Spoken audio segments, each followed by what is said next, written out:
ఇంకొక మాట, ఇలా వడ్లు కొనే తెలివి లేదు, మక్కలు కొనే తెలివి లేదు, ధాన్యం కొనండి సారు అని ఇవాళ రైతులు కాళ్ళు పట్టుకునే పరిస్థితి వచ్చింది. బాధ అవుతుంది మాకు. రైతుకు ఈ దుస్థితి ఎందుకు వచ్చింది? కరోనా ఉన్నప్పుడు కూడా 7,000 సెంటర్లు పెట్టి కేసీఆర్ కొన్నాడు కదా, ఏం రోగం పుట్టింది మీకు అని ఇవాళ రైతులు అడుగుతున్నారు. నేను రేవంత్ రెడ్డికి ఒకటే చెప్తున్నా, రైతన్నలకు కూడా ఒకటే విజ్ఞప్తి చేస్తా ఉన్నా, కాళ్ళు పట్టుకోకండి, దండం పెట్టకండి, కాళ్ళు పట్టుడు బంద్ చేసి కాలర్ వట్టుడు నేర్వండి. కాంగ్రెస్ వల్ల కాలర్ పట్టుకోండి, దండం పెట్టుడు కాదు, కాంగ్రెస్ కు పిండం పెట్టండి. అట్లయితేనే మళ్ళీ రైతులకు మంచి రోజులు వస్తాయి. తాలు తీస్తుండట తాలు, రేవంత్ రెడ్డి తాలు నువ్వు తీస్తే నీ తోలు రైతులు తీస్తారు, యాది పెట్టుకో నా కొడక అని చెప్తా ఉన్నా. మక్కలు కొంటలేడు, మక్కలు కొనకపోతే 1000 ముక్కలైతుంది నీ కాంగ్రెస్ ప్రభుత్వం, యాది పెట్టుకో అని చెప్తున్నా. ఇక మన రేవంత్ రెడ్డి సంగతి నాకంటే బాగా మీకే ఎరుక.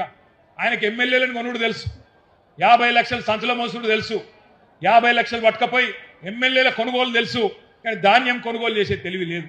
బస్తాలు మోసే పైసల బస్తాలు మోసే సన్నాసికి ఎరువుల బస్తాలు ఇచ్చే తెలివి కూడా లేదు. ఎన్నికలకు ముందు బోనస్ అన్నారు, ఇక మీకు తెలుసు బోనస్ వచ్చిందా? బోనస్ వచ్చిందా? ఎవరికన్నా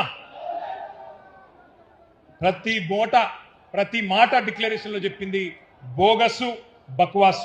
గ్యారంటీలు bogus, manifesto bogus, declaration bogus, bonus కూడా బోగస్ అయింది.